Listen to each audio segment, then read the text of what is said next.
감찰 무마 의혹을 받는 조국 전 법무부 장관이 영장 실질 심사를 받기 위해 법원에 출석했습니다.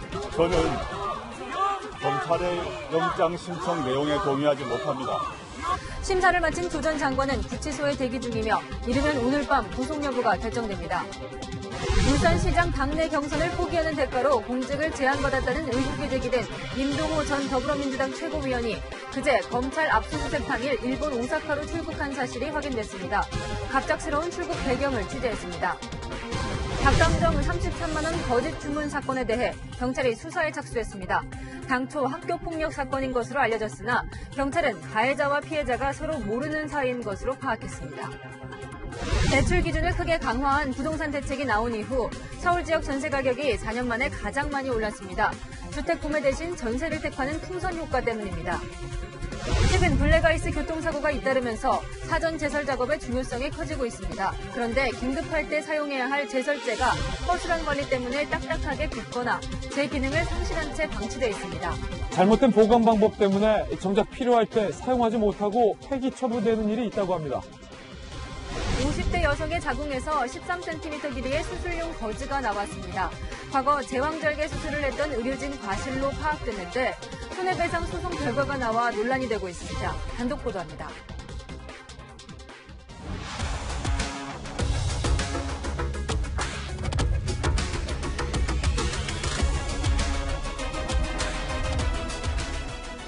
조국 전 법무부 장관의 구속 여부가 잠시 후 결정됩니다. 오늘 아침 법원 영장심사에 출석하면서 혹독한 시간을 견뎠다고 말했던 조 전 장관. 지금은 신문을 마치고 동부구치소에서 판사의 결정을 기다리고 있습니다. 유재수 전 부산시 부시장에 대한 감찰을 무마한 의혹으로 직권남용 혐의를 받고 있지요. 법원에 나가 있는 취재기자 연결해 보겠습니다. 사공성근 기자, 신문은 오후 3시쯤 끝났는데 결과는 아직 안 나온 거죠? 네, 맞습니다. 조국 전 법무부 장관에 대한 구속영장 심사는 오늘 오전 10시 30분부터 이곳 서울 동부지법에서 4시간 30분 가까이 진행됐습니다. 법원에 출석한 조 전 장관은 장관직을 물러난 지 73일 만에 처음으로 포토라인에 서서 자신의 입장을 짧게 전했는데요. 먼저 조 전 장관의 발언 들어보겠습니다. 저는 검찰의 영장 신청 내용에 동의하지 못합니다. 철저히 법리에 기초한 판단이 있을 것이라고 희망하며 또 그렇게 믿습니다. 또 가족에 대한 수사를 언급하며 검찰이 무리한 수사를 벌였다고 지적했습니다. 첫 강제 수사 후에 120일째입니다. 그동안 가족 전체를 대상으로 하는 검찰의 끝이 없는 전방위적 수사를 견디고 견뎠습니다. 혹독한 시간이었습니다. 하지만 유재수 전 부산시 부시장에 대한 감찰 중단 의혹을 묻는 기자들의 질문에는 답을 하지 않았습니다. 앞서 조 전 장관을 2차례 불러 조사한 검찰은 직권남용 권리행사 방해 혐의를 적용해 구속영장을 청구했습니다. 조 전 장관이 청와대 민정수석 시절 유 전 부시장의 비리를 상세히 파악하고도 수사기관 의뢰 없이 감찰 중단을 명령했고 금융위원회에 징계 없이 사표를 수리하라는 뜻을 전달하며 사안을 덮었다고 판단한 겁니다. 검찰은 법정에서 사안의 중대성과 증거인멸 우려 등을 지적하며 구속 필요성을 주장한 것으로 알려졌습니다. 조 전 장관은 현재 서울 동부구치소에서 영장심사 결과를 기다리고 있는데요. 법원은 늦은 밤이나 내일 새벽쯤 판단을 내릴 것으로 보입니다.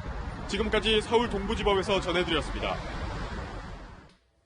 조국 전 장관은 수감 중인 부인 정경심 교수를 자주 면회해왔습니다. 부부 구속이 흔치는 않은데요. 조국 전 장관 오늘 영장심사에서 부인이 구속되어 있어 본인이 가족을 챙겨야 한다고 항변한 것으로 전해졌습니다. 이어서 조영민 기자입니다. 구속영장 심사가 끝난 뒤 다시 모습을 드러낸 조국 전 법무부 장관은 법정에 들어설 때와 달리 입을 굳게 닫았습니다. 비싼 짓이 없었습니까? 감사 중단에 대한 법적 책임을 인정하지 않으십니까? 하지만 법정에서 4시간 반 가까이 적극적으로 구속영장 발부가 부당하다는 취지의 주장을 펼쳤습니다. 직권남용에 의한 권리행사 방해라든가 또는 증거인멸의 우려라든가 이런 것들은 충분히 아니라는 것을 밝혔다고 생각합니다. 다만 조 전 장관은 당시 감찰을 중단한 배경에 대해서 명확한 답변을 내놓지 않은 것으로 알려집니다. 백원우 전 민정비서관 등 이른바 친문 핵심 인사들의 청탁이 영향을 줬느냐는 질문에 시인이나 부인도 하지 않은 채 정상적인 결정이었다는 점만 강조한 것으로 전해졌습니다. 부인 정경심 교수가 이미 수감된 상태라는 점도 언급했습니다. 조 전 장관은 자녀를 보살펴야 하는데 부부 모두 구속되면 곤란하다. 가족 생계가 위태로워진다는 취지로 상당 시간 호소한 것으로 알려졌습니다. 조 전 장관 측은 또 특감 반원들을 자신 의사에 따라 움직이는 수적으로 표현하며 이 같은 직무 보조자들에 대한 지시를 직권남용으로 볼 수 없다고 주장했습니다. 채널A 뉴스 조용인입니다. 법정 안에서 조국 전 장관과 검찰의 치열한 법리 대결이 벌어졌다면 법원 밖에선 조 전 장관 구속 찬반 세력들의 장외 세대결이 하루 종일 펼쳐지고 있습니다. 양측 진영 모두 밤을 새 기세인데요. 오늘 법원 주변 표정은 공태현 기자가 취재했습니다. 조국 전 법무부 장관이 모습을 드러내기 전부터 법원 출입문 주변에는 조 전 장관 지지자와 비판자들이 몰려들기 시작했습니다. 질서 유지용 철제 울타리 뒤에서 양측이 뒤엉켜 고성을 주고받으며 몸싸움도 벌였습니다. 마침내 조 전 장관이 영장 심사를 받으려 모습을 나타내자 출입문 앞은 양측의 구호와 외침으로 순식간에 뒤덮였습니다. 조 전 장관이 들어간 뒤에도 팽팽한 대치는 계속됐습니다. 조 전 장관 지지자들이 억지 수사를 멈추라는 손팻말을 들고 검찰을 비판하자 맞은편에서는 조 전 장관의 추악한 민낯이 공개된다는 대형 현수막이 등장했습니다. 오후 들어서도 서울 동부지검 앞 4차선 도로를 사이에 두고 각각 구속영장 기각과 발부를 요구하는 장외 세대결이 이어졌습니다. 상대편이 구호를 외치면 큰 목소리로 방해하는 모습도 포착됐습니다.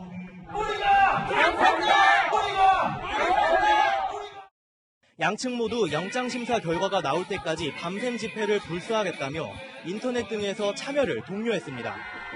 경찰은 집회 주변에 경비 인력을 배치해 우발적 충돌 등 만일의 사태에 대비하고 있습니다. 채널A 뉴스 공태현입니다. 이번엔 청와대의 울산시장 선거 개입 의혹과 관련한 새로운 소식입니다.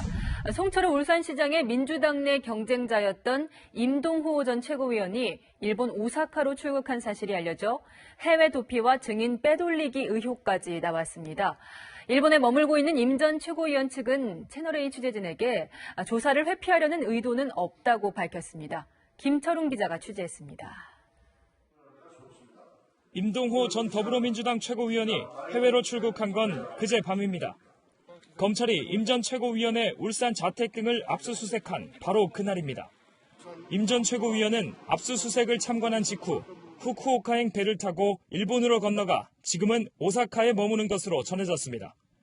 갑작스런 출국 사실을 두고 일각에선 해외 도피 의혹에 이어 핵심 증인 빼돌리기 의혹도 제기됩니다. 임 전 최고위원은 지난해 울산시장 당내 경선 경쟁자이자 문재인 대통령의 30년 지기인 송철호 시장의 단수 후보 추천에 반발했던 인물입니다. 이를 두고 최근에는 당시 청와대 한병도 정무수석이 임 전 최고위원에게 출마 포기를 조건으로 비선출직 공직을 제안했다는 의혹이 불거지기도 했습니다. 임 전 최고위원과 함께 일본에 머무는 한 측근은 채널A와 통화에서 수사를 피하려는 의도는 전혀 없다고 부인했습니다.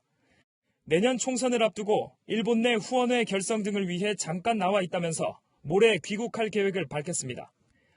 임 전 최고위원 측은 청와대 선거 개입 의혹도 해명했습니다. 당시 한병도 정무수석이 비어있는 공사 사장직 몇 군데를 언급하긴 했다면서도 불출마 대가가 아니라 친분이 있던 청와대 관계자들과 사적으로 주고받은 얘기라는 겁니다. 검찰은 임 전 최고위원이 귀국하는 대로 추가 조사에 나설 계획입니다. 채널A 뉴스 김철웅입니다. 다음은 국회에서 올해 안에 처리될 가능성이 높은 패스트트랙 법안 상황 하나씩 보겠습니다. 먼저 선거법 개정안이 처리되면 한국당은 비례대표 출마용 정당을 따로 만들겠다 이렇게 선언했죠. 소속 의원들을 옮겨서 위성정당에 기호 2번을 주겠다는 전략도 만들었는데 선관위는 그건 안 된다고 합니다. 왜 그런지 강병규 기자의 설명 들어보시죠. 자유한국당은 사표 방지를 한국당의 비례정당 창당 이유로 내세웁니다. 지역구가 많이 당선될수록 비례대표가 줄어듭니다. 민주당과 자유한국당의 정당 투표율 35%에서 40% 되는데 두 개를 합친 75 내지 80% 정도가 사표가 돼버립니다. 한국당이 가져갈 정당 득표를 비례정당에게 몰아줘 의석수를 늘리겠다는 겁니다. 현역 의원 수에 따라 정당의 기호가 매겨지는 만큼 소속 의원의 당적 변경을 검토 중입니다. 현재 원내 3당인 바른미래당 의원들보다 많은 한국당 의원들의 당적을 비례정당으로 옮겨서 비례정당을 원내 3당으로 만들겠다는 겁니다. 그런 뒤 자유한국당이 선거에서 비례대표 후보로 단 한 명도 내지 않게 되면 이 비례정당은 정당 투표에서 2당이 되는 거고요. 그렇게 되면 지역구 선거에선 자유한국당이 기호 2번, 정당 투표에선 비례정당이 기호 2번을 차지하게 된다는 논리입니다. 하지만 선관위 해석은 다릅니다. 의원수에 따라 순차적으로 부여된 정당 기호는 어떤 경우에도 바뀌지 않는다는 겁니다. 결국 한국당이 비례대표를 내지 않아 정당 투표에서 빠지더라도 한국당의 비례정당 기호는 2번이 아닌 3번이 됩니다.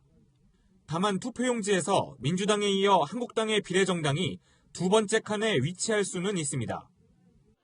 한국당은 비례정당의 선관위 등록을 위한 당사도 물색하고 있는데요. 바로 이곳 한국당 당사 사무실 일부를 비례정당의 주소지로 등록하는 방안을 검토하고 있습니다. 선관위는 같은 건물을 쓰는 건 문제가 없지만 임대료를 한국당이 부담할 경우 정치자금법 위반이라고 설명했습니다.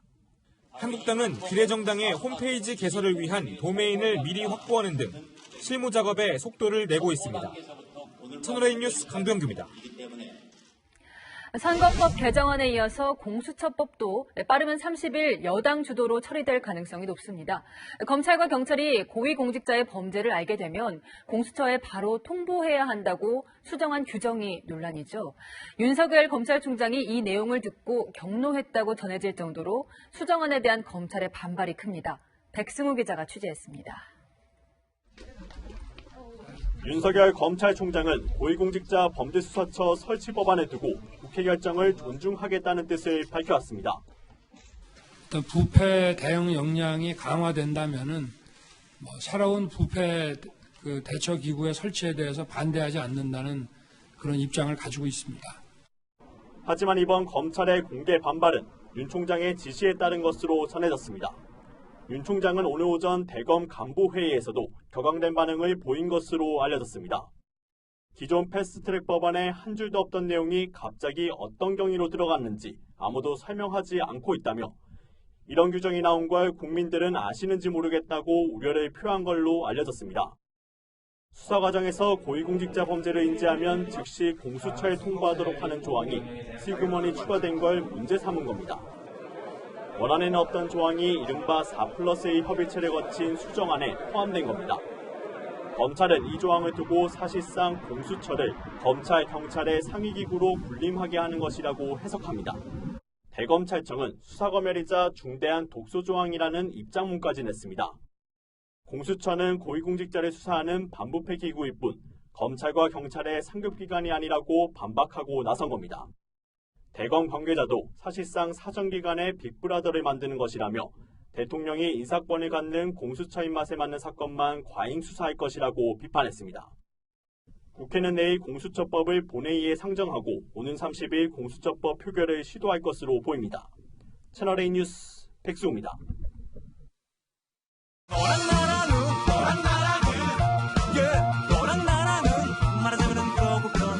네, 여랑야랑 시작합니다. 이재명 기자, 첫 번째 주제 갈까요? 네, 병상에서 띄운 편지 이렇게 제목을 달았습니다.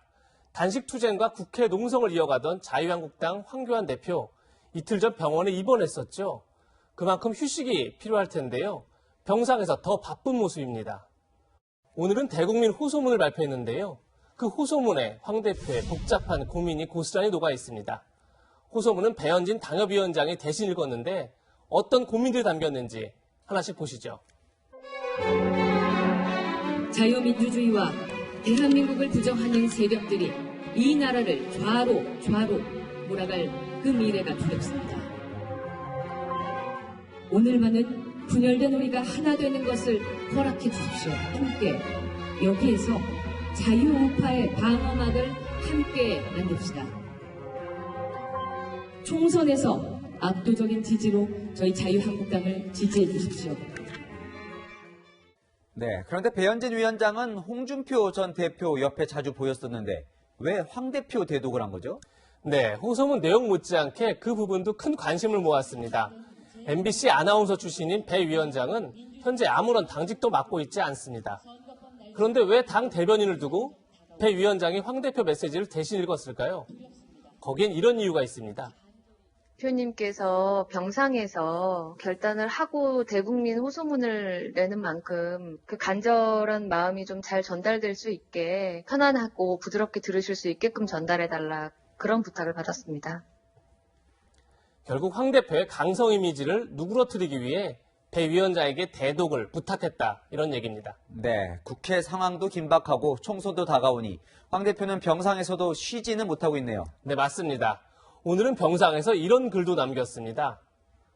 꼼수에는 묘수를 줄 수밖에 없는데 선거법이 이대로 통과된다면 비례대표 한국당을 반드시 만들겠다.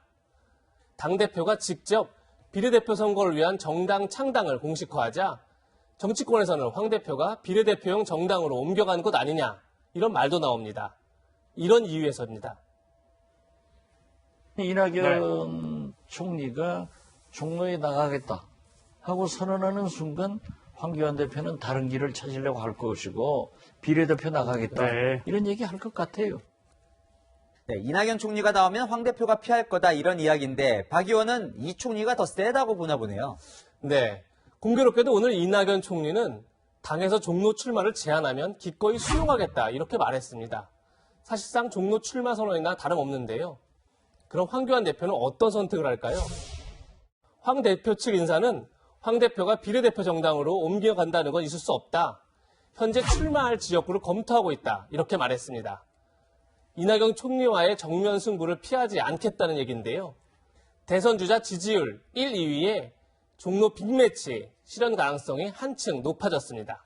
네, 이 총리와 황 대표 두 거물 정치인의 승부욕이 슬슬 발동되는 것 같습니다.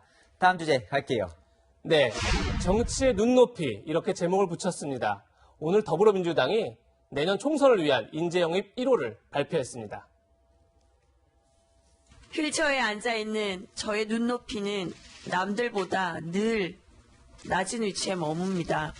국민을 대하는 정치의 위치가 저는 그래야 된다고 믿습니다. 낮은 자세로 국민을 대해야 한다는 최혜영 교수. 지나온 삶은 결코 순탄치 않았습니다. 언니의 눈물겨운 뒷바라지 덕분에 꿈에 그리던 발레리나가 될 수 있었습니다.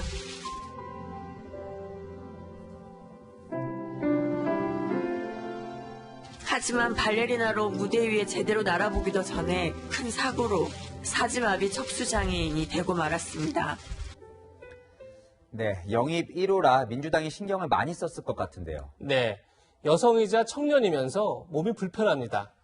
흔히 말하는 정치적 소수자의 특징을 모두 갖고 있는 셈인데요.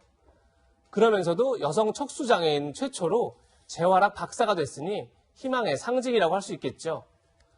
더불어민주당은 내년 설 연휴 전까지 2, 3일 간격으로 영입 인사를 공개하겠다 이렇게 밝혔습니다. 네, 반면 자유한국당 영입 1호 하면 떠오르는 사람 박찬주 전 육군 대장인데 이후에는 특별한 영입 움직임이 없네요. 네, 박찬주 전 대장 영입 후폭풍이 상당했었죠. 당시에 황교안 대표도 매우 민감한 반응을 보였습니다. 1차 영입입니다. 1호 영입 없습니다. 다음에 하는 분들이 2호 영입이다? 아닙니다. 2차 영입입니다. 다 귀한 분이고. 한국당에선 국회 상황이 워낙 긴박하게 흘러간 데다가 보수 통합 문제 때문에 영입 인사를 발표하기가 쉽지 않다. 이런 입장입니다. 하지만 인재를 영입하려면 선거 룰부터 확정해야겠죠. 이게 늦어질수록 정치 신인들은 애간장에 탈 텐데 현역 의원들은 이런 상황을 즐기고 있는지도 모르겠습니다.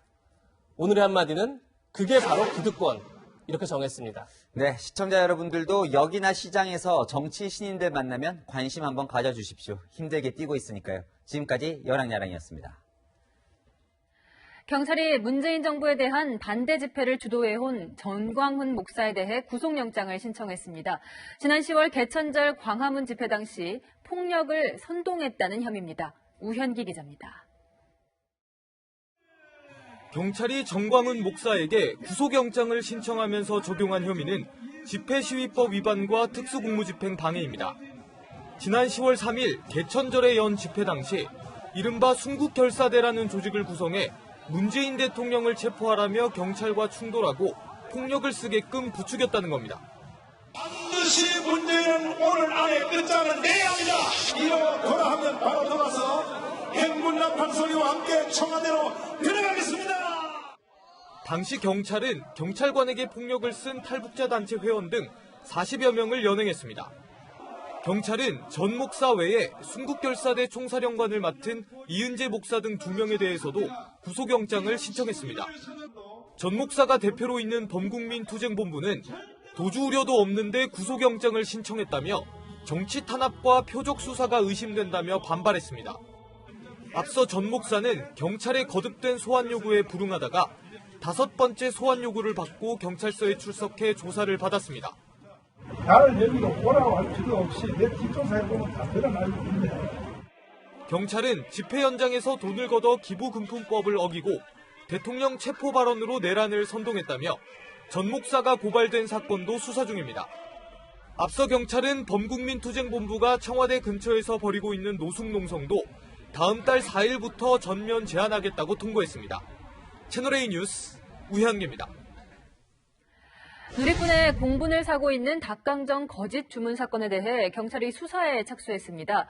당초 이 사건은 학교폭력 가해자의 장난 주문으로 알려지면서 공분을 샀죠. 하지만 가해자와 피해자는 전혀 모르는 사이로 드러나 의문이 커지고 있습니다. 이지훈 기자입니다. 이틀 전인 크리스마스 이브에 닭강정 30박스를 주문한 영수증입니다. 33만 원은 현장에서 결제한다고 적혀 있습니다. 요청사항에는 배달받는 집 아들이 주문한 걸로 해달라고 쓰여 있습니다. 닭강정 가게 업주는 그저 단체 주문인 줄 알고 배달을 갔지만 허탕을 쳤습니다. 정작 배달받은 집에서는 주문한 적이 없는 닭강정이었던 겁니다. 해당 집에선 가게에 피해를 줄 수 없다며 대금을 모두 결제했지만 점주는 고민 끝에 결제를 취소했습니다. 대신 가해자들을 응징하기로 마음먹고 오늘 이들을 업무방해 혐의로 경찰에 고소했습니다. 당초 이 사건은 가해자가 10대 학창시절부터 피해자를 괴롭혀온 걸로 알려지면서 공분을 샀습니다. 하지만 경찰 수사 결과 가해자와 피해자는 일면식도 없는 사이로 드러났습니다. 경찰은 주문 당시 가해자가 피해자 이름을 알고 있었던 점을 바탕으로 이들이 다른 범죄에 연관됐을 가능성도 수사하고 있습니다. 업무방해 피해자로서 영업점 점주로서 그걸 고소하신 거고 수사를 하면서 범죄가 되는 것에 더 있다 하면은 수사를 확대하는 거고요. 고소인인 점주와 피해자 조사를 마친 경찰은 조만간 가해자를 불러 조사할 방침입니다. 채널A 뉴스 이지훈입니다. 남의 집 귀한 자식. 아르바이트생을 막대하는 사람들이 얼마나 많았으면 이런 유니폼까지 나왔죠. 심지어 성인도 안 된 청소년 아르바이트생들에게 햄버거를 던지고 성추행을 하는 갑질 고객들이 있습니다. 본인 자녀라고 생각하면 이럴 수 있을까요? 정현우 기자입니다. 운전자가 음식 봉투를 건네봤더니 갑자기 직원을 향해 집어던집니다. 지난해 이 영상이 공개되자 온라인 커뮤니티에는 아르바이트생의 인권을 지켜줘야 한다는 여론이 들끓었습니다. 하지만 청년 노동단체의 조사 결과 현실은 크게 달라지지 않았습니다. 특히 10대 청소년에 대한 갑질이 심각한 것으로 조사됐습니다. 나이가 어려 대들지 못할 것이라는 어른들의 생각이 원인으로 지목됐습니다. 배달시켰는데 버거가 너무 차갑게 왔다. 카운터에 있는 저에게 그 버거와 음식들을 던지면서 내가 원하는 대로 가져와라. 고객이 편의점 아르바이트생에게 술집 여자를 이야기하며 술을 따르라고 하거나 맨 얼굴로 출근했더니 화장을 강요당했다는 증언도 나왔습니다. 직접 만나본 편의점 아르바이트생의 상황도 다르지 않았습니다. 자식한테 정상 부르거든요. 술 먹고 무슨 시도 끝도 계속 소란 피워가지고 계산하면서 동전을 집어던지는 고객도 있었습니다.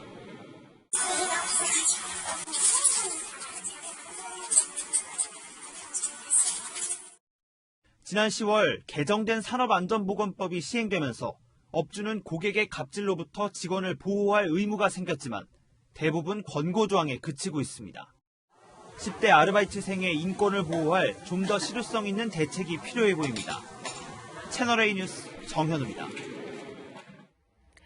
병원의 실수로 24년 동안 몸 안에 거즈를 넣고 살다가 자궁을 적출하게 됐는데 법원이 치료비 배상은 인정하지 않은 이유, 폐경기 여성이기 때문이라고 합니다.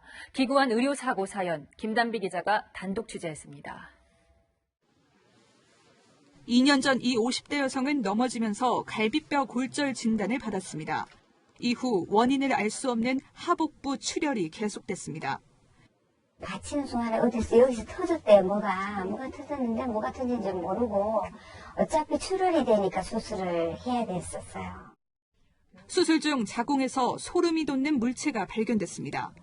13cm 길이의 수술용 거즈였습니다. 자궁 조직까지 달라붙어 형체를 알아보기 힘들 정도였습니다. 거즈가 엄청 많이 있어요. 그 수술 받고 그러게 꽤 많이. 말로 다 못하겠어요. 결국 여성은 자궁과 난소, 난관 전체를 드러내야 했습니다. 문제의 거즈는 24년 전인 1993년 울산의 산부인과 병원에서 막내 아들을 제왕절개 수술로 분만한 뒤 제거하지 못한 걸로 파악됐습니다. 의료진의 과실이었던 겁니다. 피해 여성은 해당 병원을 상대로 소송을 제기했고 지난달 1심 결과가 나왔습니다. 재판부는 의료진의 과실을 인정했지만 손해배상액은 일부만 받아들였습니다. 피해 여성이 요구한 7천만 원 가운데 위자료와 수술비 등 2,200만 원만 인정한 겁니다. 특히 수술의 후유증 때문에 받아야 할 치료비는 인정하지 않아 논란이 되고 있습니다. 호르몬 대체요법은 수술을 받지 않은 폐경기의 일반 여성도 받을 수 있는 치료라는 점을 들어 병원 측 과실로 보기 어렵다고 판결한 겁니다. 그 정도 연령이면은 폐경이 되는 거 아니냐, 그래서 호르몬 치료가 필요한 거 아니냐, 통계를 중요시해서 피해 여성 측은 1심 판결에 불복해 항소했습니다. 채널A 뉴스 김단비입니다. 레드벨벳 멤버 웬디가 방송사 연말 공연 리허설을 하다 무대 아래로 떨어지는 사고를 당했습니다. 골절 부상을 당해 당분간 활동이 어려울 정도인데요. 무대 시설에 문제가 있던 것으로 드러나 책임자를 처벌하라는 청와대 국민청원도 올라왔습니다. 박수유 기자입니다.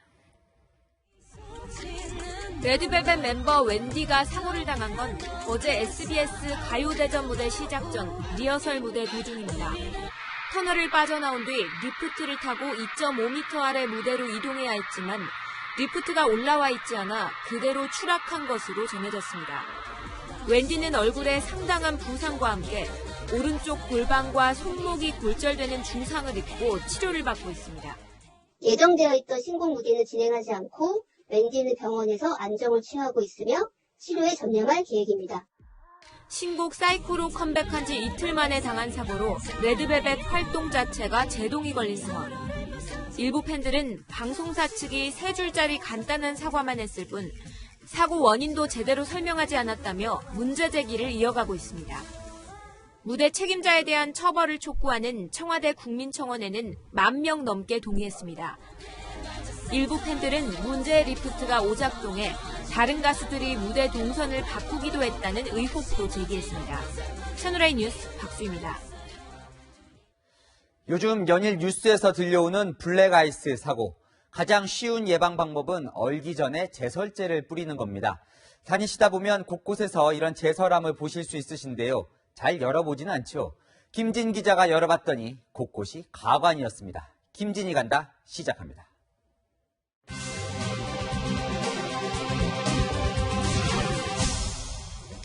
겨울철 눈이 오거나 얼음이 얼기 전에 꼭 해야 하는 일이 있습니다. 바로 제설제를 도로 위에 뿌리는 일인데요. 겨울이 오기 전 각 지자체에서 대량 구입해 놓는 이 제설제가 잘못된 보관 방법 때문에 정작 필요할 때 사용하지 못하고 폐기 처분되는 일이 있다고 합니다. 각 지자체의 제설제 관리 실태가 어떤지 점검해 보겠습니다. 달리는 차량이 마치 빙판 위를 미끄러지듯 돌진합니다. 생사를 넘나드는 아찔한 상황. 지난달 15일 일어난 블랙아이스 사고로 차량 20여 대가 부서지고 4명이 다쳤습니다. 약 한 달 뒤, 이번엔 경북 지역에서 비슷한 사고 2건이 잇따라 일어나 7명이 숨지는 참사가 발생했습니다. 아찔한 사고는 골목길에서도 자주 일어납니다. 넘어지고 또 넘어지고 자칫 큰 부상을 당하기도 합니다.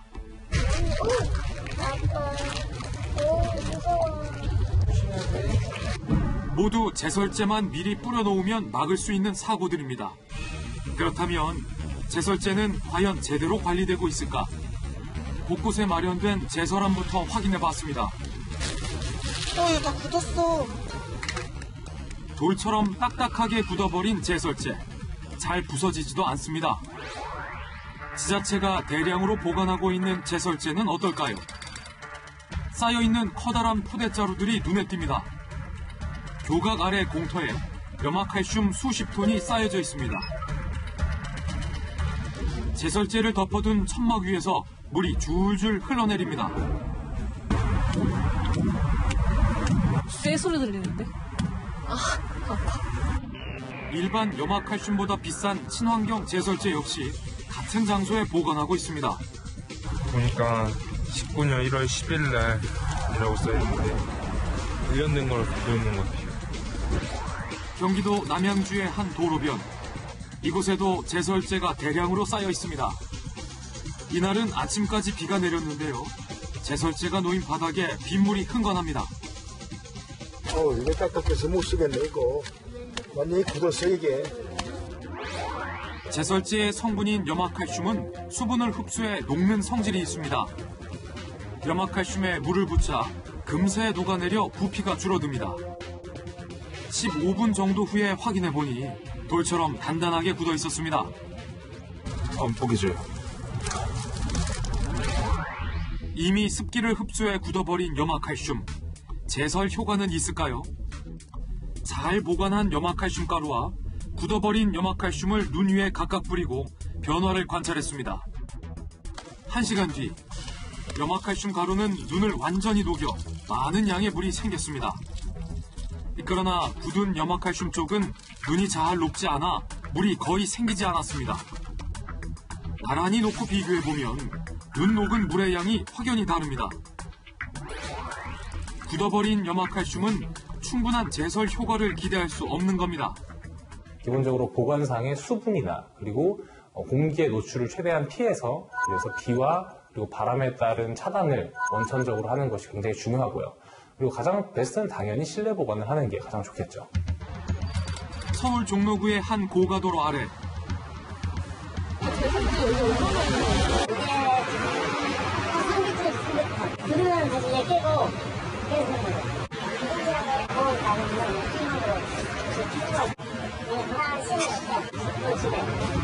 제설 차량이 부순 제설제를 싣고 갑니다.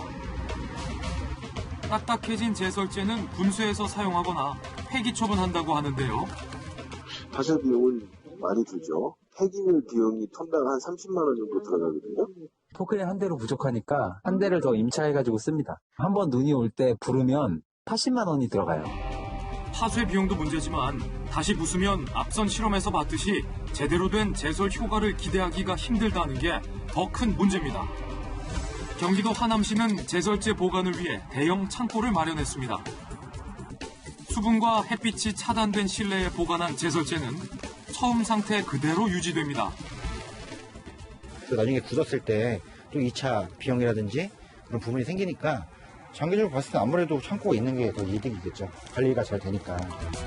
창고에는 통풍이 잘 되도록 습도 조절 장치도 설치해 놨습니다.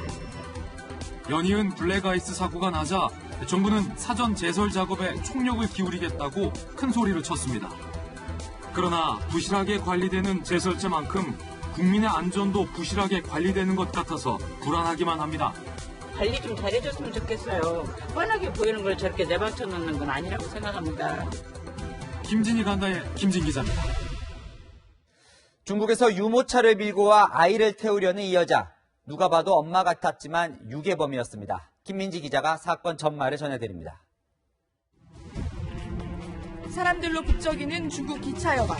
유모차를 밀며 걷던 한 여성이 어린아이를 향해 다가갑니다. 그러더니 갑자기 아이를 낚아채듯 안아버립니다. 바로 옆에 있던 아이 엄마는 화들짝 놀랍니다. 이어 이 여성에게 달려들어 곧바로 아이를 껴안습니다.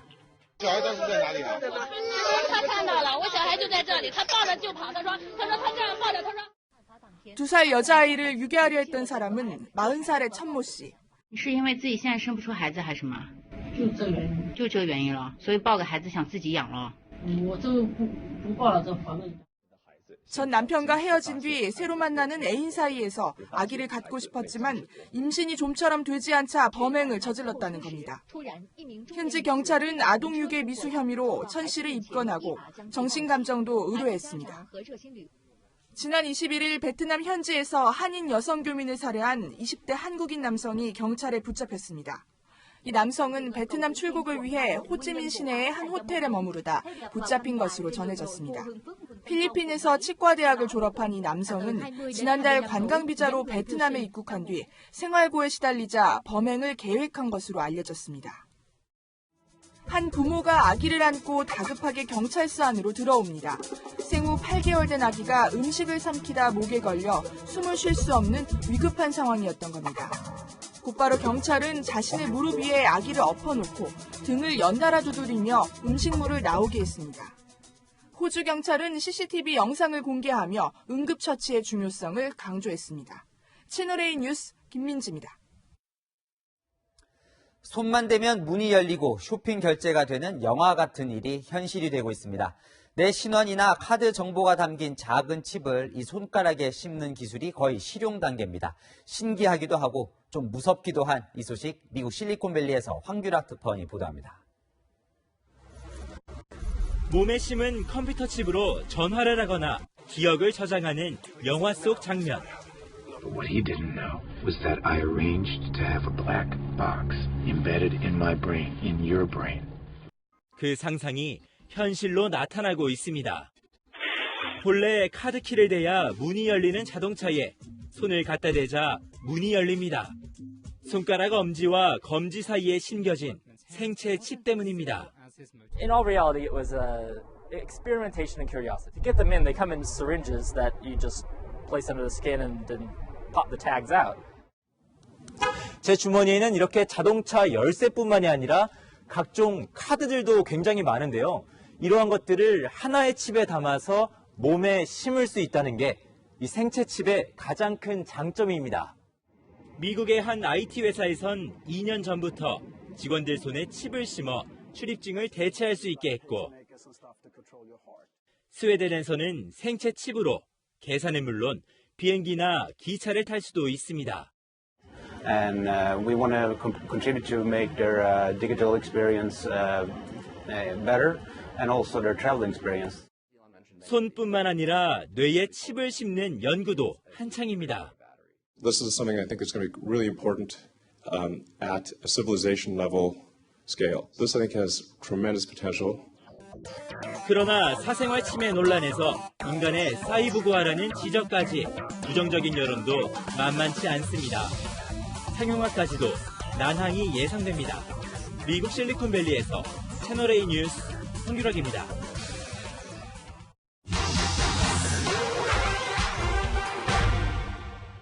사실만 짚어드리는 팩트맨입니다. 그제 대구지방경찰청에선 2살 배기 경찰견 탕구의 계급 수여식이 열렸습니다. 지난 9월 대구 최정산에서 1,500명의 수색 인력도 못 찾은 80대 실종자를 찾아냈기 때문인데요. 다가오는 1월이면 경찰 정기 인사도 시작되는데 전국에 있는 122마리의 경찰견도 승진 대상에 포함되는 건지 따져보겠습니다.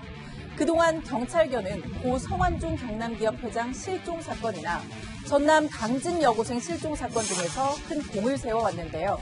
이런 경찰견의 활약상을 인정한 대구지방청이 처음으로 장기판말 이름에서 본뜬 5개의 경찰견 계급을 자체적으로 만들어낸 겁니다. 탕고는 이 가운데서도 경찰로 치면 경장에 해당하는 막연을 달게 됐는데요. 지난 9월에 물촉길에 실종자를 찾은 유고문으로 인해서 이번에 상견이 아닌 단계급 깊은 막연을 달게 되었습니다. 그럼 계급에 걸맞은 대접도 뒤따를까요?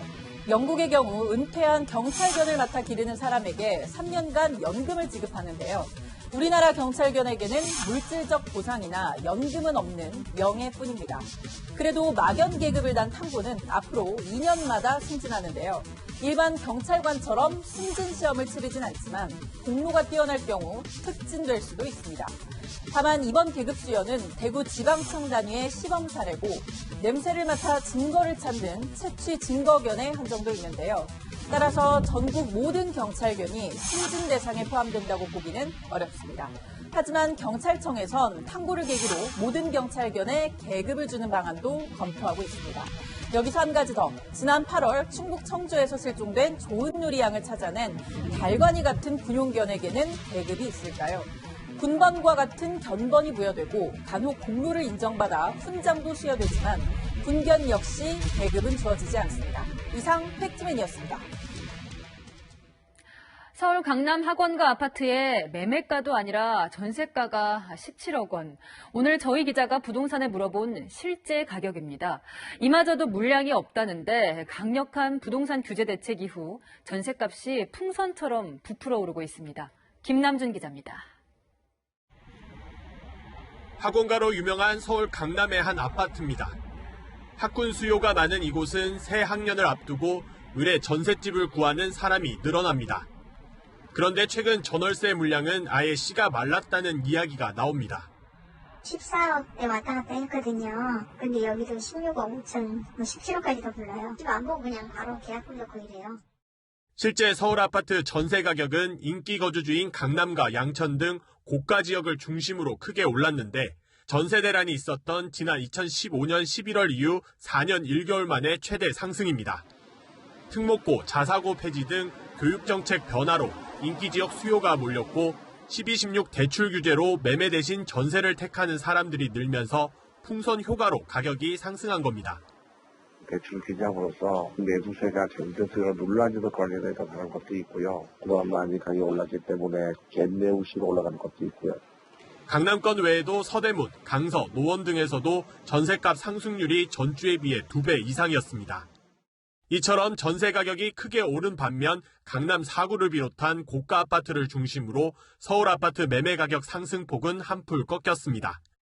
국토교통부는 최근 전세 가격 상승이 일부 고가 전세에 국한된 것이라며 중저가 전세 가격은 안정돼 있다고 해명했습니다.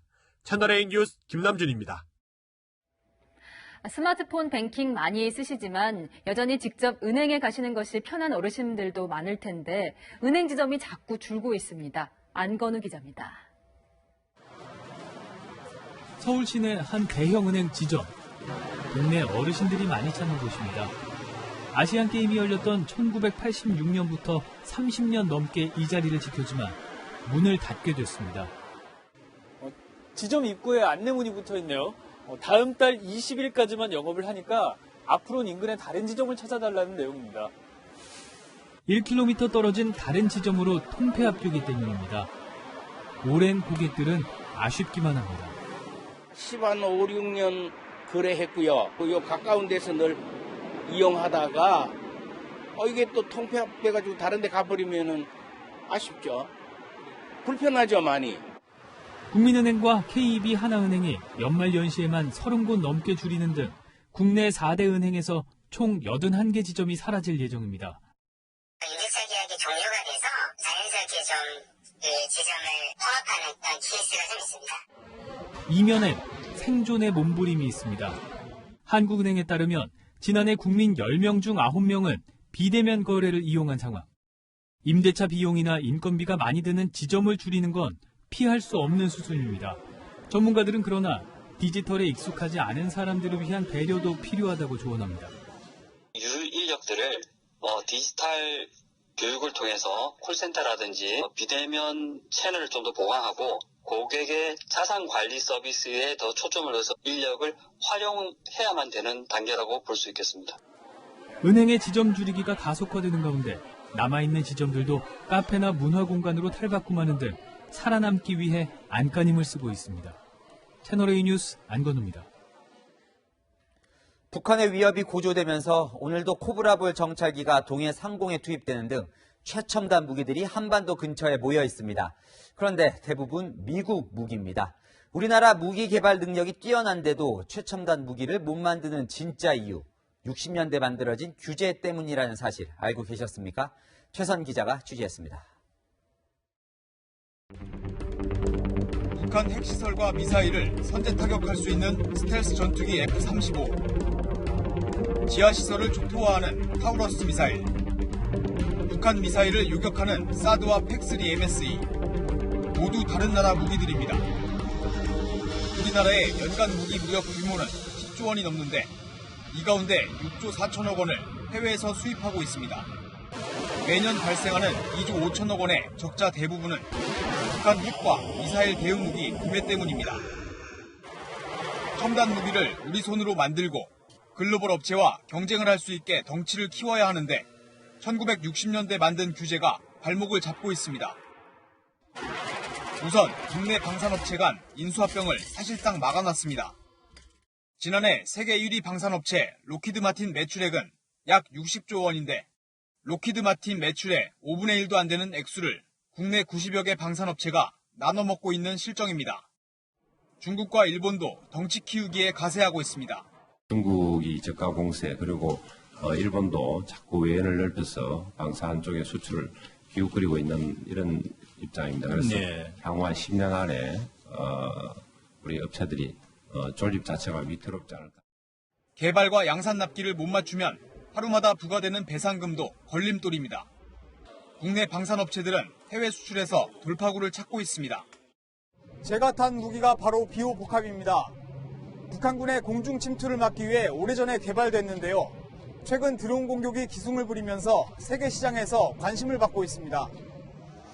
호주 미래 장갑차 사업에서도 국내 업체가 최종 후보로 선정됐습니다. 하지만 정부와 국회의 지원이 없는 한 세계적 경쟁력을 갖추기란 쉽지 않아 보입니다.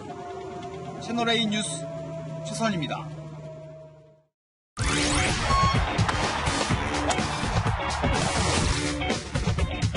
국내 격투기 무대에서 혜성처럼 등장한 선수가 있습니다. 추성훈의 제자로 유명세를 탔지만 이젠 당당히 챔피언을 노리고 있습니다. 이민준 기자입니다.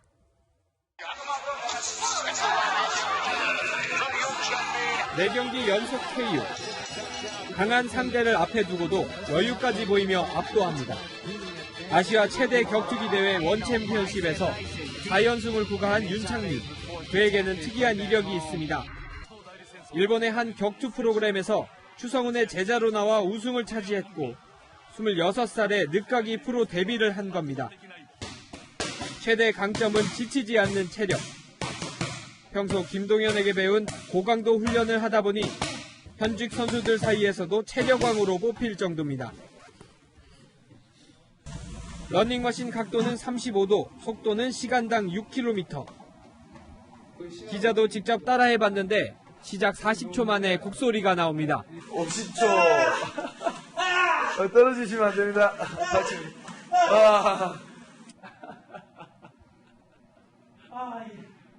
5분씩 3라운드 15분. 실제 경기에 맞춰 1분 30초씩 10번을 주 3회씩 하고 있습니다. 제 시합 영상 보면 빨리 끝난 것도 있지만 2라운드 돼도 제가 숨을 안 이렇게 헐떡이거든요. 근데 그게 진짜 도움이 많이 되더라고요. 오랜 무명의 서러움을 딛고 당당히 올해의 신인으로 선정된 윤창민은 더 큰 목표를 그리고 있습니다. 한국인 최초 챔피언이 제가 될 거고 그게 내년이 될 거고 그게 내년이 될 겁니다. 그냥 제가 그 이상으로 노력할 거기 때문에 그냥 지켜봐 주시면 됩니다. 무조건 그렇게 될 겁니다. 채널A 뉴스 이민준입니다. 내일 불청객 미세먼지가 엿새 만에 사라지겠습니다. 오후부터 불어드는 찬바람 덕분에 대기 확산이 원활해져 내일은 모처럼 마음 놓고 외출할 수 있겠습니다. 주말까지도 청정한 대기질을 유지하겠습니다. 대신 공기는 부쩍 차가워지는데요. 서울 기준으로 영하 6도까지 내려가고 강한 바람이 체감온도를 영하 9도까지 끌어내리겠습니다. 내일 아침 기온 살펴보면 서울이 영하 6도, 철원은 영하 10도 등 중부지방은 오늘보다 4도에서 7도 낮겠고요. 낮에는 서울이 영상 2도, 대전이 5도, 대구가 6도 등으로 종일 싸늘하겠습니다. 해상에도 강풍에 높은 물결까지 우려되는데요. 전 해상의 물결이 최고 4에서 5m까지 매우 높게 일겠고 오늘 오후부터는 동해안의 너울성 파도가 해안도로를 넘을 수 있습니다. 해상 안전사고에도 유의하셔야겠습니다. 주말까지는 심한 추위 없겠습니다. 일요일 오후부터 월요일 사이에는 전국에 비 소식이 있습니다. 12월 마지막 날부터 신정 사이에는 반짝 추위가 찾아오겠습니다. 올겨울 날씨가 참 변덕스러운데요. 건강하게 보내시기 바랍니다. 날씨였습니다. 서울대 파리학번 조국, 고려대 파리학번 허인회. 두 사람은 민주화 운동을 하다 구속된 전력이 있는 대표적인 운동권 출신이죠. 하루 차이로 구치소에 갈 위기에 놓였습니다. 권력을 비판했다가 감옥에 간 80년대 두 학생. 권력 곁에 있다가 감옥 문턱에 서 있는 50대 중년의 본인 모습을 그때는 상상조차 못했겠죠. 내일도 뉴스입니다.